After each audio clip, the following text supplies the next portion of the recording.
Cette expérimentation de 2 choix proposée par cet amendement vise à introduire l'obligation d'alternatives végétariennes quotidiennes à base de protéines animales, laitage et œufs, ou végétales, céréales, légumineuses, dans la restauration collective scolaire, publique et privée. Et ce, seulement dans les établissements proposant d'ores et déjà 2 entrées et 2 plats à chaque repas. L'expérimentation permettra d'évaluer l'incidence d'une telle mesure sur le gaspillage alimentaire. Ce sont des alternatives laïques par excellence, puisque ceux et celles qui les choisiront ne seront pas assignés à leur religion, contrairement aux repas dits de substitution. L'objectif est également que la restauration collective agisse comme un levier pour une alimentation plus durable. Aujourd'hui, ceux qui veulent avoir un repas équilibré dans une cantine sont obligés, c'est un diktat, de manger de la viande.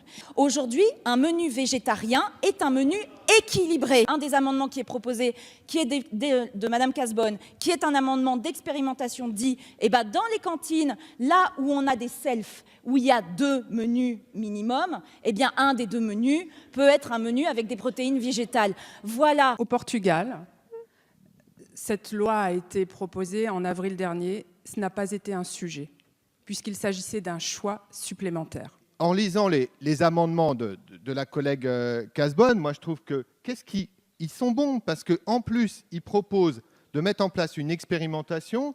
Ne viendront dans l'expérimentation que ceux qui veulent, c'est pour une durée limitée, tout ça, ça va être précisé.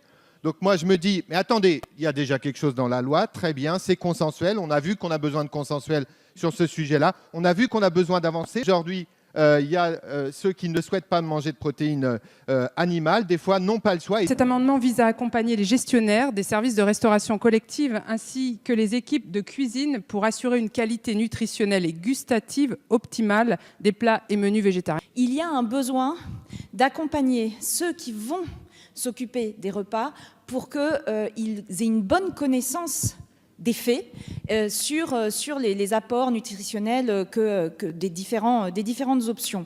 Moi, je trouve que c'est une bonne idée, cet amendement. Sur le fond, parce que j'en ai parlé, donc je ne me dédie pas sur l'idée de l'accompagnement et de la formation. Pour réécrire ou sous-amender, pour, à partir de celui-là, réécrire cette idée de la formation, parce que je pense que c'est une bonne idée. Et d'intégrer la partie diversification protéines et végétarien. Voilà la proposition que je voulais faire.